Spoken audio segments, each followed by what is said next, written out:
కార్తీక పురాణం 2వ అధ్యాయం సోమవార వ్రత మహిమ. జనక, నీకు ఇంతవరకు కార్తీక మాసమునందు ఆచరించవలసినటువంటి విధిక్రమం మాత్రమే తెలియజేసి తిని. కార్తీక మాసములో సోమవారమునకు ఒక ప్రత్యేకత ఉన్నది. కావున సోమవార వ్రత విధానము, దాని మహిమను గురించి వివరించెదను. సావధానుడవై ఆలకించుము. కార్తీక మాసంలో సోమవారం శివునకు అత్యంత ప్రీతికరమైన రోజు. ఆ రోజున స్త్రీ కానీ పురుషుడు కానీ ఏ జాతి వారైనను రోజంతయు ఉపవాసముండి నదీ స్నానము చేసి తమ శక్తి కొలది దానధర్మములు చేసి నిష్ఠతో శివదేవునకు బిల్వపత్రాలతో అభిషేకము చేసి సాయంత్రమున నక్షత్ర దర్శనము చేసిన తరువాత పూజించవలను. ఈ విధముగా నిష్ఠతో నుండి ఆ రాత్రి అంతయు జాగరణ చేసి పురాణ పఠనం మొనరించి తెల్లవారిన తరువాత నదికి వెళ్ళి స్నానమాచరించి తిలాదానము చేసి తమ శక్తి కొలది పేదలకు అన్నదానం చేయవలను. అటుల చేయని వారలు 3 బ్రాహ్మణులకైనను తృప్తిగా భోజనం పెట్టి తాము భుజింపవలయను. ఉండదలచిన వారు సోమవారం నాడు 2 పూటల భోజనము కానీ ఏ విధమైన పలహారము కానీ తీసుకోకుండా ఉండుట మంచిది. ఇట్లు కార్తీక మాసమందు వచ్చు సోమవార వ్రతము చేసిన ఎడల పరమేశ్వరుడు కైలాస ప్రాప్తి కలిగించి శివ సన్నిధికి చేర్చును. భర్తలేని వితంతువు సోమవార వ్రతం ఆచరించి శివపూజ చేసినచో కైలాస ప్రాప్తియు, విష్ణు పూజ చేసినచో వైకుంఠ ప్రాప్తియు నొందును. దీనికి ఉదాహరణగా ఒక ఇతిహాసం కలదు. దాన్ని నీకు తెలియజేసేదను, శ్రద్ధగా వినుము. పూర్వకాలమున కాశ్మీరు దేశంలో ఒక బ్రాహ్మణుడు కలడు. అతడు పురోహిత వృత్తిని చేపట్టి తన కుటుంబమును పోషించుకుంటూ ఉండెను. అతనికి చాలా దినములకు ఒక కుమార్తె కలిగెను. ఆమె పేరు సుకేషి.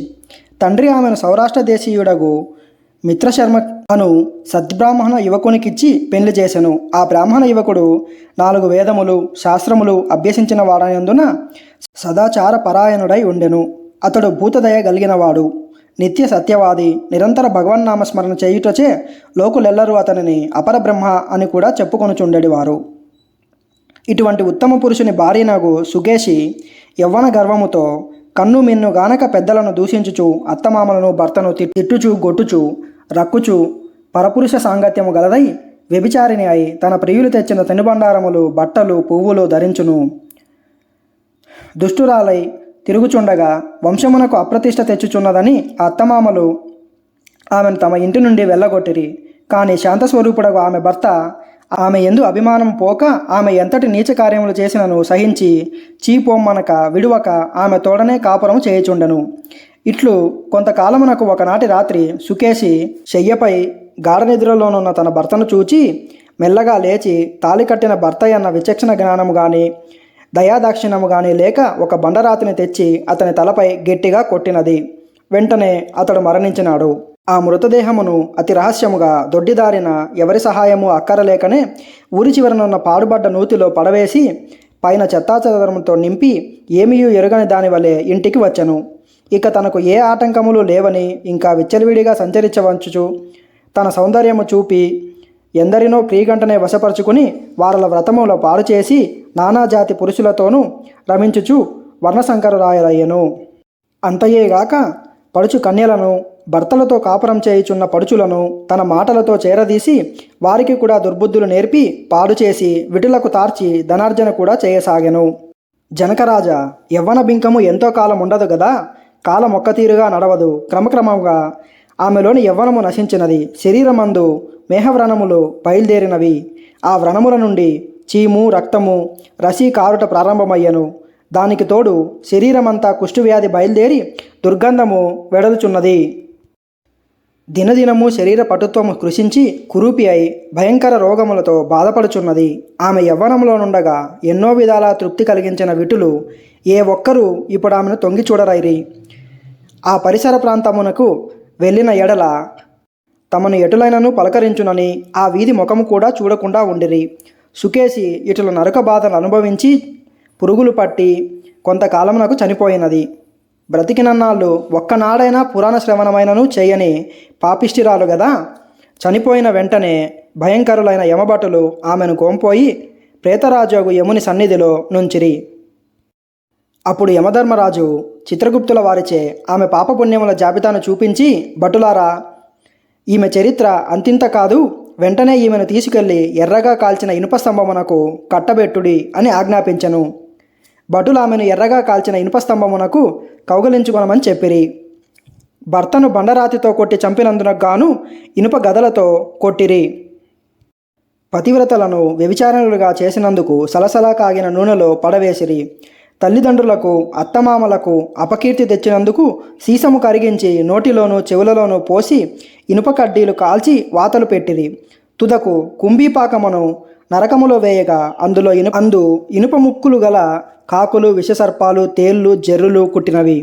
ఆమె చేసిన పాపములకు ఇటు 7 తరాల వాళ్ళు అటు 7 తరాల వాళ్ళు నరక బాధలు పడుచుండిరి. ఈ ప్రకారముగా నరక బాధలు అనుభవించుచు కడకు కళింగ దేశమున కుక్క జన్మమెత్తి ఆకలి బాధ పడలేక ఇల్లిల్లు తిరుగుచుండగా కర్రలతో కొట్టువారు కొట్టుచు, తిట్టువారు తిట్టుచు, తరుమువారు తరుముచూ ఉండిరి.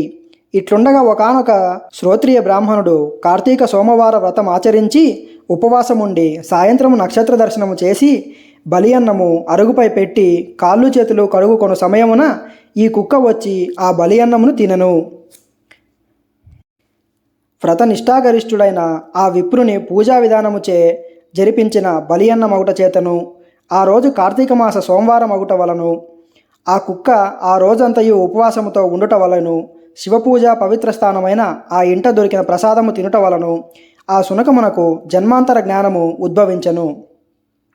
వెంటనే ఆ శునకము, ఓ విప్రోక్తమా, నన్ను కాపాడము అని మొరపెట్టుకొనెను. ఆ మాటలు బ్రాహ్మణుడు ఆలకించి బయటకు వచ్చి చూడక కుక్క తప్ప అన్యులెవరూ లేనందున లోనికేగెను. మరలా రక్షింపుము రక్షింపుము అని కేకలు వినబడెను. మరలా విప్రుడు బయటకు వచ్చి, ఎవరు నీవు, నీ వృత్తాంతమేమి అని ప్రశ్నించగా అంత ఆ కుక్క, మహానుభావ, ఈ పుట్టుక వెనుక 16 జన్మల ముందు విప్రకులాంగునను నేను వ్యభిచారినై అగ్నిసాక్షిగా పెండాడిన భర్తను చంపి వృద్ధాప్యంలో కుష్ఠురాలినై తనువు చాలించిన తరువాత యమదూతల వలన మహానరకం అనుభవించి నా పూర్వీకుల పుణ్యఫలం వల్ల ఈ జన్మలో కుక్కనైతిని. ఈరోజు మీరు కార్తీక సోమవార వ్రతము చేసి ఇచ్చట ఉంచిన బలి అన్నమును తినుట వలన జ్ఞానోదయము కలిగినది. కావున ఓ విప్రోత్తమ, నాకు మహోపకారంగా మీరు చేసిన కార్తీక సోమవార వ్రతఫలం ఒకటి ఇచ్చి నాకు మోక్షము కలిగించే ప్రార్థన అని వేడుకొనెను. కార్తీక సోమవార వ్రతములో చాలా మహత్యం ఉన్నదని గ్రహించి ఆ బ్రాహ్మణుడు ఒక సోమవారం నాటి ఫలమును ఆమెకు దారబోయగా వెంటనే ఒక పుష్పక విమానం అక్కడికి వచ్చెను. ఆమె అందరికీ వందనము చేసి అక్కడి వారందరూ చూచుచుండగా ఆ విమానం ఎక్కి శివ సన్నిధానముకై కేగెను. వింటివా జనక మహారాజా, కావున నీవును ఈ కార్తీక సోమవార వ్రతం ఆచరించి శివ సాన్నిధ్యమును పొందుము. వశిష్ఠుల వారు హితబోధ చేసి ఇంకనూ ఇట్లా చెప్పుచుండిరి.